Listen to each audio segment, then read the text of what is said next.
Hi, I'm Steve Mann and this is Paper Classroom. Welcome to another one of our science tutorials.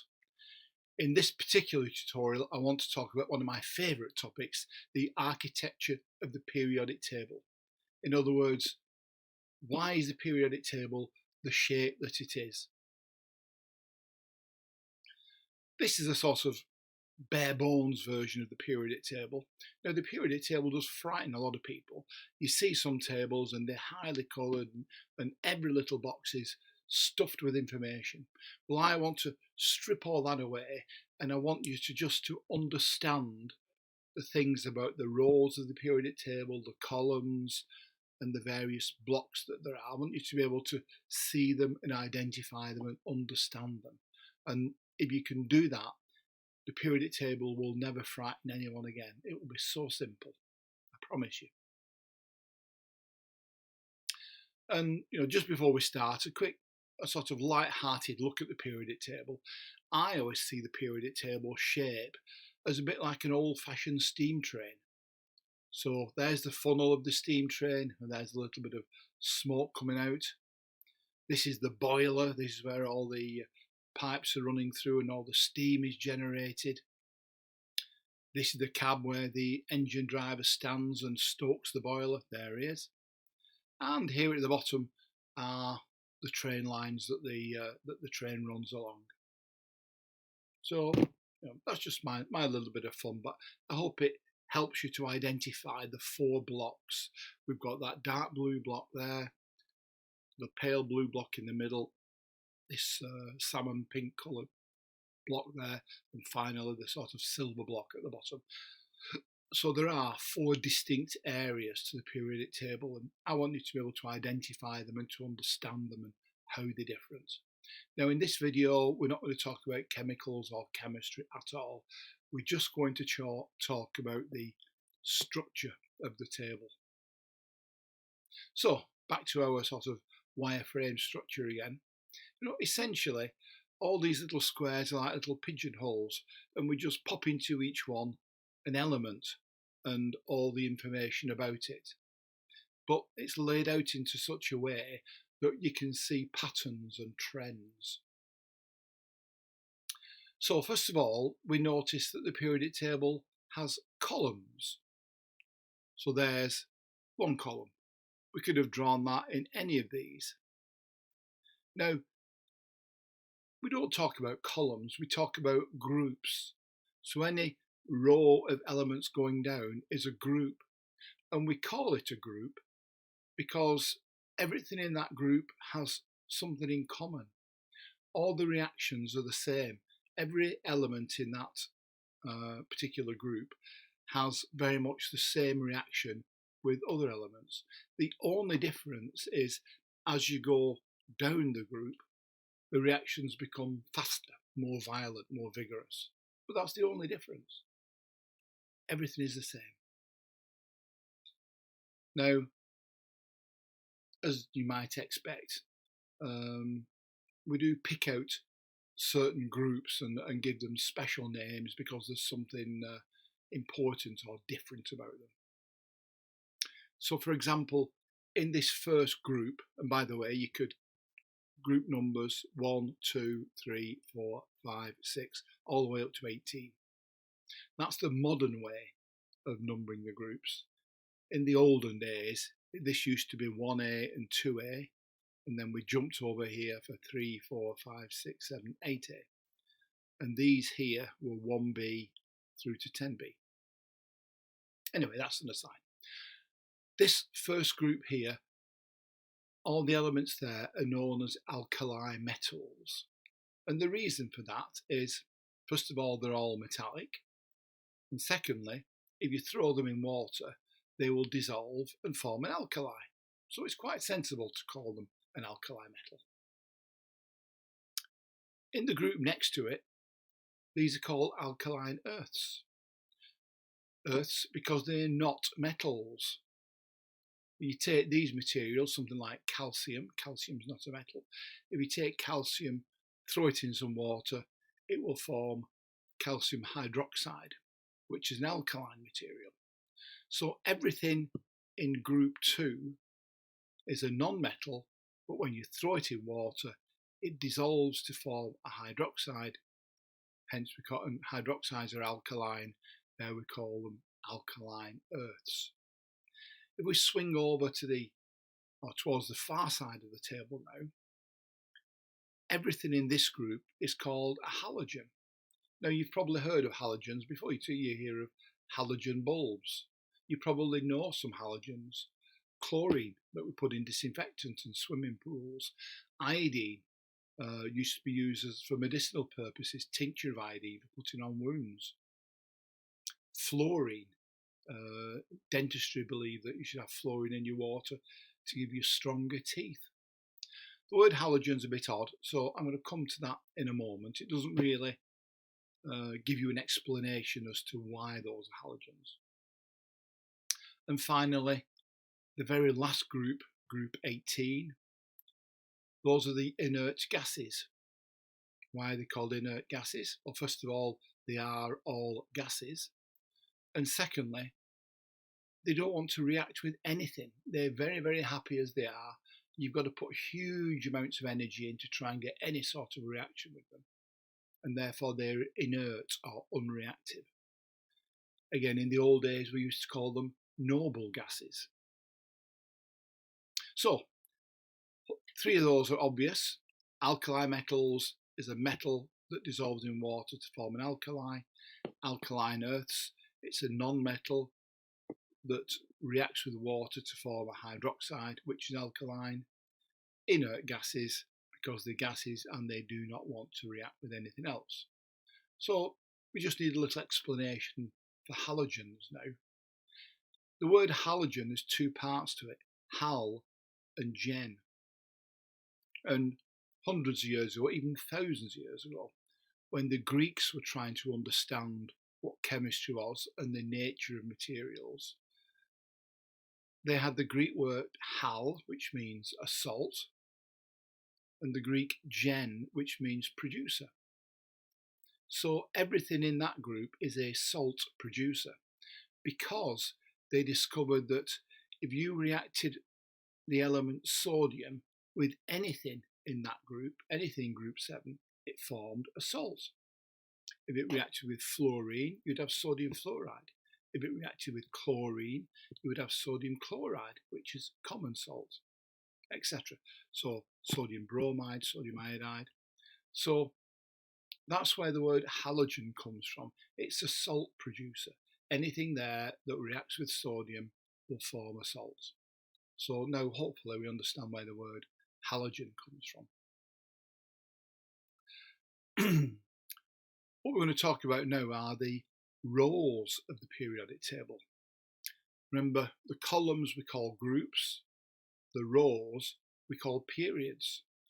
And we call them periods because as you start at this end in any of these rows, if you start at this end and go this way, then you find that the chemical nature of the atom changes a little bit. It's not quite the same. So this element here, that one's a little bit different, a little bit different, and they continue to be different until you get to the end. And then when you come back here, this one is just like that. And then you start being different again. So there are these periodic changes. And that's why we call them periods. So now you're starting to see the periodic table in a different way. We do not have columns and rows. We have groups and periods.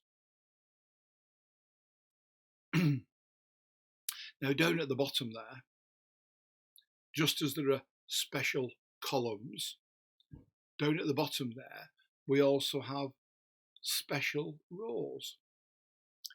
Here, the first element in this row is the element called lanthanum, and therefore anything in that row we call a lanthanide. In this row, the very first element is an element called actinium, and there everything in that row we call actinides. That's not too difficult. So we've now looked at the rows and the columns. We've looked at the special names for some special columns and some special names for some special rows. We're just going to go back to that train picture now and see if we can identify the blocks. So this first block that I called the chimney, this is known as the S block.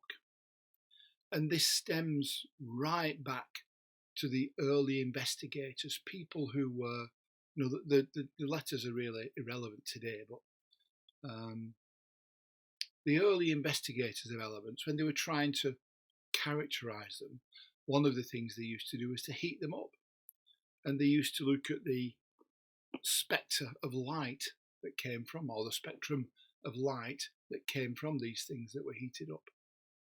And they found that all the elements that they had at the time that were in this group gave very sharp, very clear, distinct lines, no furry edges, very sharp lines. So that's where the S came from. Those elements in that area gave sharp spectrographic lines. Over here, when they analysed the spectrum from heating these elements up, the ones that they found at the time, they found there was something special about the principal lines, because when you heat up an element, you don't just go off one wavelength of light, there are several wavelengths. And these had the principal wavelengths, so those became known as P elements. This group here, when you heated these up and you tried to look at the spectra, you did not get very, very sharp lines. They were very diffuse, very uncertain. So they became the diffuse elements. And finally, these elements here at the bottom, these were discovered later, so the lines were done later. These had some fundamental spectrographic lines. Now, these were all sort of qualitative judgments at the time, but that's where the letters come from, SPDF. And just as we had special columns and we had special rows, we have one special block, and that's two special blocks. This D block here has a special name. Everything here are known as transition elements or transition metals. And the block underneath, this grey block, the F block, that has a special name as well. Everything there is known as rare earths. The reason why they're called rare is because clearly there's very little of them in the Earth's crust. Most of them are probably 80-90% of all the rare earths are in somewhere like China. And earths, because again they are non-metals. So here we go, back to this fundamental structure of the periodic table again. So just to summarise, there's the S block, there's the D block, there's the P block, and there's the F block.